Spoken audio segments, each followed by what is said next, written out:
Welcome to another edition of the Red Zone podcast. I'm your host, Emmanuel Pointe-Jure, and it's been a while since we've done one of these, since after the Grey Cup, I think, the Grey Cup recap, and then the season recap for the Calgary Stampeders. But we are back a couple months later. We've passed free agency, and we're going to talk about what the Calgary Stampeders did in that free agency. Because in years past, there's a lot of re-signings this year, like in years past, but with the ads, with the free agency, with the going out and getting guys, no, they don't really do that. They go and get this undrafted guy and call it a day and just say, well, here, official signing, woo! But it'd be this, guy that we never heard of. People are like, who's he? And then he turns into a star. So I would love that to happen again, but this time we went out, got some notable names throughout the CFL and added it to our roster, and we'll talk about that. And then we'll talk about some of the losses. There was a couple, but some notable losses there. So we'll talk about that. But let's get started with the first. We're kind of just going across the board here. We're going to talk about maybe one position. Maybe I'll forget one and we'll have to come back, but we'll go through positions here. So first position that we'll go through is the offensive line. And the first re-signing was Bryce Bell, who was one of the only CFL offensive linemen to play all 5 positions. Huge. He even caught a pass. A pass! He's not even a receiver. He got a pass in the Western semifinals against BC, and everyone was talking about it, saying this guy's going to get paid. But honestly, he's one of the best offensive linemen in the business. He's young. He's from Wilfrid Laurier. I don't know why, but I know the school that he went to. When he is elite, when he's catching passes, you got to know which school he came from and that he went to. And Bryce Bell, awesome to re-sign. Also, Sean McEwen is back in the fold. He was our center. Joshua Coker, he's also back. Zach Williams, he's also back. Zach Williams was re-signed last year, I think a 2-year deal. So he was under contract for this year. But bringing back the offensive line, who was, I think, second or third in, one of the least amount of sacks allowed throughout the league. So staying protected in the pocket for Jake Maier and keeping him protected, not allowing too many sacks. But Jake Maier wasn't the best when it came to efficiency and interception, so hopefully he can clean that up when he throws the ball. But let's get to the running back position. You got Dedrick Mills. You got Peyton Logan. Dedrick Mills, younger than Kadeem Carey, who we had to let go to Toronto. And that was probably the good decision for the Stampeders. Go younger. Go with a guy that is healthier in Dedrick Mills, that saw a lot of flashes of brilliance last year. And go with him, and then Peyton Logan, who is the speed type back and possibly returning kicks, because we saw that in the past and it really worked out well until he went down, and then we needed to sign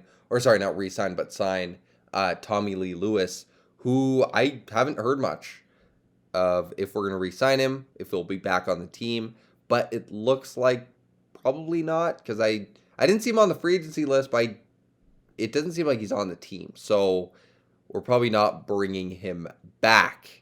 I don't know why, but we'll see. I don't know. But it'll probably be Peyton Logan returning the kicks. Let's see. Is that all for the offense? I think so. Let's go to the defense now in re-signing category. You have linebackers Titus Wall and Micah Alway. Two of our starting linebackers are back. You also got Cam Judge that was extended, so that's starting linebacker position is back. And Micah Alway, franchise leader in tackles in a season for the Stampeders, which was previously held by Alex Singleton.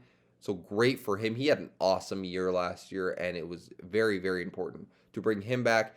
He had some questionable penalties that he took, some But, you can get over that. When he's that good of a player, when he gets like 130 some tackles, 140 some tackles in a year, you definitely have to make sure you bring him back at least for one more year. I know his age, he's getting a bit older, but he's still producing at a high level. And then Titus Wall, who, if can just stay healthy, he can be big time for the Stampeders, and we can be one of the best linebacking cores in the league if we weren't already before. And we also got a lot of depth there, which we'll talk about in a bit.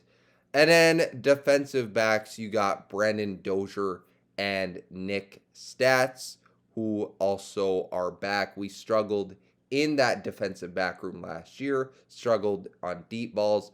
BC in the Western semifinals was just torching us. Vernon Adams was just, geez, he went bonkers in the Western semifinals against the Stampeders. So we really need to address that position, which we did with Stats and Dozier coming back, but also with our ads, which again we'll get to.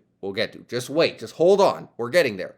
And then you got defensive linemen in Mike Rose and Julian Hauser, along with James Waters. So James Waters was injured for the season. I think he had like a shoulder or a pec injury, and he was out for the year. He was big time early in the year, getting sacks, getting to the quarterback. I think he had 5 sacks through 5 or 6 games, so he was on a tear at the start of the year. And then unfortunately he got injured and had to be out for the rest of the year, which kind of, limited our getting to the quarterback. We struggled doing that a lot last year, especially against running quarterbacks. Couldn't keep them contained. Trey Ford, VA, I think that's it of running quarterbacks, maybe. I don't know. But yeah, we struggled against those QBs. It seems like a yearly thing with the Stampeders. Can't get to running quarterbacks, and they run for 40 yards for touchdowns. But hopefully that'll change this year. Hopefully we can get to the quarterback and get him down on the ground for a loss. But yeah, that is it for defensive linemen. Basically bringing them all back. It'll be interesting if we sign a defensive tackle in free agency, because we agreed to terms with defensive tackle Ricky Walker, but then when the start of free agency came along, he didn't sign. Some other stuff, I guess, going on, so hopefully we can end up signing him, closer to training camp or whenever we can. Or if we can't, then go out there and get another one. But let's get to the notable additions in free agency, and there was quite a few of them, more than I think Stamps fans would expect, because they probably expect some unknown guy, as I said, coming up and saying, who is that? And then he goes out and he's a star. But this time got out and got some names. Let's start with linebackers, because we got some depth. We just got really, really strong at that position in Adam Konar, who got released by Edmonton, and then Micah Tights, who was just free agent for Saskatchewan.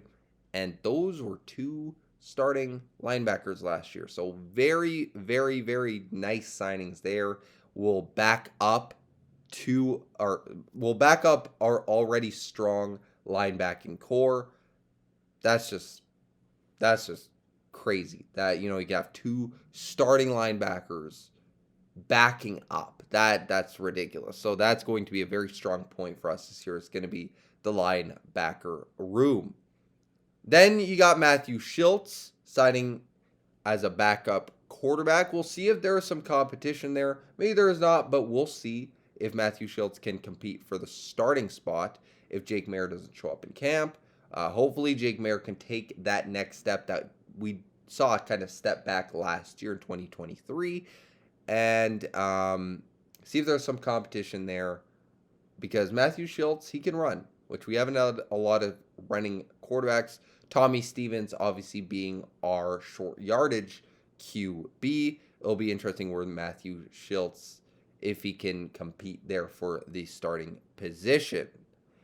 And then you got probably the biggest 2 signings in free agency. You got Rodney Randall Jr., who was just He went down to the NFL, didn't work out, came back up and signed with Calgary. He went to the same school as Reggie Begelton, and he's good friends with Reggie as well, so that was probably a factor. Thank you, Reggie, for that. But whenever you can go down to the NFL as a CFL player, that's really good. That's a good sign for him and for that defensive back room. And then probably our biggest signing of free agency is Demario Houston from Winnipeg. Stealing him. He was the interception leader in 2023 with 7 of them. I think for the Stampeders, Cam Judge led the team in interceptions with 5. That is crazy. Now Cam Judge, that shows how good he is. But now we can bring in Demario Houston, Rodney Randall Jr., you bring back Dozier, you bring back Stats. It's just Moxie, I think, is under contract. So you bring back those guys and you can hopefully force more interceptions and force more 2-and-outs for the other team. That'll be huge. So that corner room, I think, really improved this off season. And then getting to some notable losses. You got 2 defensive linemen in Adiemi Berglund and Derek Wiggin. They both go to the defending champion Montreal Alouettes. And then you got Luther Hakanavanu, a wide receiver, going to Hamilton to reunite with his former quarterback in Bo Levi Mitchell. But that is it for the Calgary Stampeders free agency. A very busy one at that. Dave Dickinson was cooking in free agency, bringing back guys, adding guys, and then, some losses, but not too big in which we're saying, oh boy, we better get a guy in free agency that can replace him. A lot of guys that we re-signed were very key. So that is huge. And I would grade it, if I had to grade it, I would grade it probably an A minus. I think we did a lot of great stuff here in free agency to improve our team and to improve from the 6-12 record we had in 2023. One more thing we're going to get to here before we end off this episode is the power rankings, the way too early power rankings, as the CFL called it, that was released yesterday in the morning when I woke up, and I wasn't too happy when I looked at it because the Calgary Stampeders, they were the first on the screen, which means they were number 9, which means they were last in the power rankings. I thought that was a head scratcher. I really did. I really did, because I don't think we're the worst team in the. You look at what they did in free agency. You look at who they re-signed. You look at all of that and who's under contract. I don't think that's the worst team. Now, Jake Mayer, yeah, obviously he didn't have his best year, threw a lot of interceptions, but with that running back room coming back and the offensive linemen, and we talked about all of it, I just don't see this team being the worst in the CFL. Especially not after free agency and what we did. Before free agency, maybe, but after this, certainly not. So that was a head scratcher. I was not too happy when I saw that, but it's okay. It's okay. They ask you how you are, you just have to say that you're fine when you're not really fine, but you just can't get into it because they would never understand. We'll show them at the beginning of the year why we're definitely not last place. But that will do it for this edition of the Red Zone podcast. Stay tuned. We may be doing an entire free agency recap for other teams, seeing what they did, seeing who they re-signed, who they lost, and all of that. But maybe I'll let you know about that. So again, stay tuned for that. But I hope you enjoy the rest of your week and into the weekend, and we'll see you next time. But until then, peace.